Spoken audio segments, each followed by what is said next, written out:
வணக்கம். ஓம் நமோ நாராயணா. திருநெல்வேலி மாவட்டம் நாங்குநேரியில் ஸ்ரீவரமங்கை வானமாமலை என்று அழைக்கப்படும் ஊரில் உள்ள வானமாமலை பெருமாள் கோவில் திருமாலின் மங்களாசாசனம் பெற்ற 108 திவ்ய தேசங்களில் 90வது திவ்ய தேசம் ஆகும். மூலஸ்தானத்தில் உள்ள தோத்தாத்திரிநாதர், ஸ்ரீதேவி பூதேவி, சூரியன், சந்திரன், பிருகுரிஷி, மார்க்கண்டேயர், ஊர்வசி, திலோத்தமை, அர்த்த மண்டபத்தில் உள்ள கருடாழ்வார், விஸ்வசேனர் ஆகிய 11 பேரும் சுயம்பு மூர்த்திகளாக உள்ளனர். இங்குள்ள சுயம்புமூர்த்தி பெருமாளை ஆண்டுதோறும் தரிசிக்கலாம். நம்மாழ்வார் மங்களாசாசனம் செய்துள்ளார். மூலவர் தெய்வநாதன், வானமாமலை தோத்தாத்திரிநாதர், தாயார் வரமங்கை தாயார், தலவிருட்சம் மாமரம், சேற்று தாமரை தீர்த்தம். ஒரு சமயத்தில் மது கைடபன் என்ற 2 அரக்கர்களை திருமால் அழித்தார். அவ்வாறு அழித்த சமயத்தில் அரக்கர்களின் துர்நாற்றம் பூமி முழுவதும் வீசியது. பூமாதேவி தன் தூய்மையை இழந்துவிட்டதாக வருந்தினாள். இத்தலத்தில் தவமிருக்க தொடங்கினாள். அதன் காரணமாக விஷ்ணு அருள் பெற்றால். திருமாலும் வைகுண்டத்தில் வீற்றிருப்பது போல இத்தலத்துக்கு வந்து வைகுண்ட விமானத்தில் ஆனந்தமயமாக பூமி பிராட்டிக்கு காட்சியளித்து அருள் பாலித்தார். இத்தலம் 4 ஏரிகளால் சூழப்பெற்றுள்ளது. அதனாலே நாங்குநேரி ஆனது. ஸ்ரீதேவி பூமி பிராட்டியுடன் ராஜதர்பார் கோலத்தில் ஒரு அரசர் போல வீற்றிருக்கிறார் பெருமாள். இத்தலத்திற்கு உண்டான சிறப்பாகும். பெருமாள் ஒரு கையை பாதத்தை நோக்கியபடியும் மற்றொரு கையை தன் மடி மீது வைத்துள்ளபடி அமர்ந்திருக்கிறார். இதற்கு யார் தன் பாதத்தில் சரண் புகுகிறானோ அவனுக்கு தன் மடியில் இடம் உண்டு என்று அர்த்தமாக கூறுவர். பெருமாள் கையில் உள்ள பிரத்யேக சக்கரத்தை பார்ப்பவர்களுக்கு எதிரியே இருக்க மாட்டார்கள் என்பது நம்பிக்கை. இத்தலத்தில் உள்ள தாயாரின் உற்சவ சிலை முதலில் திருப்பதியில் இருந்தது. அங்குள்ளவர்கள் வேங்கடவனுக்கு ஸ்ரீ வரமங்கையை திருமணம் செய்ய இருந்தனர். அப்போது பெத்தஜியரின் கனவில் பெருமாள் தோன்றி இவள் நாங்குநேரியில் உள்ள வானமாமலைக்கு பெருமாளுக்கு இருப்பவள் என்று கூறியதால் இத்தலத்துக்கு வந்துவிட்டாள். அசுரகுலத்தை சேர்ந்த பெண் மகிஷ்மதி தன் 2 மகன்களையும் யாரும் வாழ்த்திவிடக்கூடாது என்று பிரம்மதேவனிடம் வரம் பெற்றிருந்தாள்.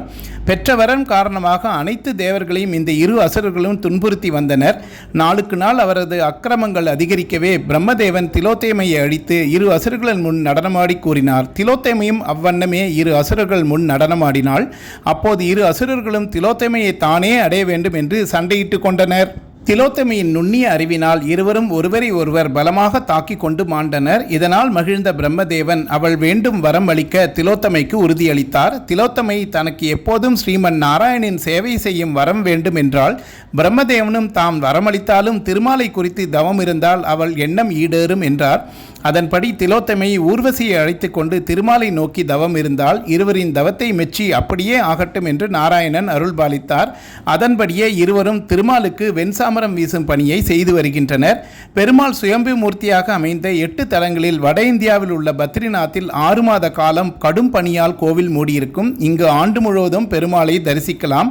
மணவாள மாமுனிகளால் ஸ்தாபிக்கப்பட்ட அஷ்டதிக் கஜங்களில் ஒருவரான வானமாமலை ஜீயர் அவர்களின் தலைமையிடம் இங்கு உள்ளது. இங்குள்ள சடாரியில் சடகோபனின் திருவுருவம் பொறிக்கப்பட்டுள்ளது. மூலவரின் மேல் உள்ள விமானம் நந்தவர்த்தன விமானம் ஆகும். பிரம்மதேவன், இந்திரன், சிந்து நாட்டரசன், கருடன், ஊர்வசி, திலோத்தமை ஆகியோர் இத்தல பெருமாளை தரிசனம் கண்டுள்ளனர். இத்தலத்தில் உள்ள ராஜகோபுரம் மிகவும் உயர்ந்து காணப்படுகிறது. கோவிலின் உட்புறத்தில் பந்தல் மண்டபம், பெரிய மண்டபம் உள்ளன. அங்கு தங்கரதம், தங்க சப்பரம் இருப்பதை காணலாம். பங்குனி உத்தர திருநாளில் தங்கத்தேர் இழுக்கப்படும். திருவிழா காலங்களில் செவ்வந்தி மண்டபத்திற்கு உற்சவ மூர்த்திகள் எழுந்தருளி அருள் பாலிப்பார்கள். கருவறையில் தோத்தாத்திரிநாதர் பிராட்டியர் இருவருடன் பட்டாபிஷேக திருக்கோலத்தில் வீற்றிருக்கிறார். ஆதிசேஷன் தங்கக்குடை பிரிக்கிறார். கருவறையை சுற்றி வந்தால் 32 ரிஷி முனிவர்கள், தும்பிக்கை ஆழ்வார் அனைவரும் அருள் பாலிக்கின்றனர். வீரப்ப நாயக்கர் மண்டபத்தில் உள்ள சிற்பங்கள் கலை பொக்கிஷங்களாக திகழ்கின்றனர். இக்கலைக்கூடத்தை கடந்தால் லட்சுமி வராகர், லட்சுமி நாராயணர், வேணுகோபாலன், தசாவதார மூர்த்திகள் அனைவருக்கும் உள்ள தனி சன்னதிகளையே தரிசிக்கலாம். குலசேகரன் மண்டபத்தில் 11 ஆழ்வார்களை தரிசிக்கலாம். நம்மாழ்வார் சடாரியாக உற்சவர் முன் உள்ளார். குலசேகரன் மண்டபத்தில் வடக்கு நாச்சியார், தெற்கு நாச்சியார், மணவாள மாமுனிகள், உடையவர் சன்னதிகள் உள்ளன.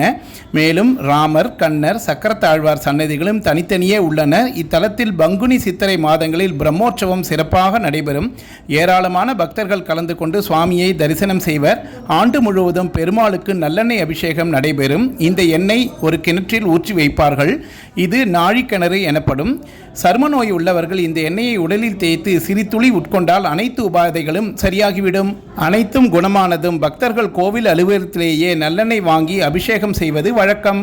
இக்கோவில் தென் தமிழகத்தின் திருநெல்வேலி மாவட்டத்தில் தாமிரபரணி ஆற்றின் கரையில் நாங்குநேரி நகரில் அமைந்துள்ளது. உள்ளூர் புழக்கத்தில் உள்ள கதையின்படி ஒருமுறை குழந்தை இல்லாத மன்னன் காரியன் விஷ்ணுவை வழிபட்டான். விஷ்ணு அவனை நாங்குநேரிக்கு சென்று மண்ணை தோண்டுமாறு பணித்தார். மன்னன் அந்த கட்டளைக்கு கீழ்ப்படிந்தான்.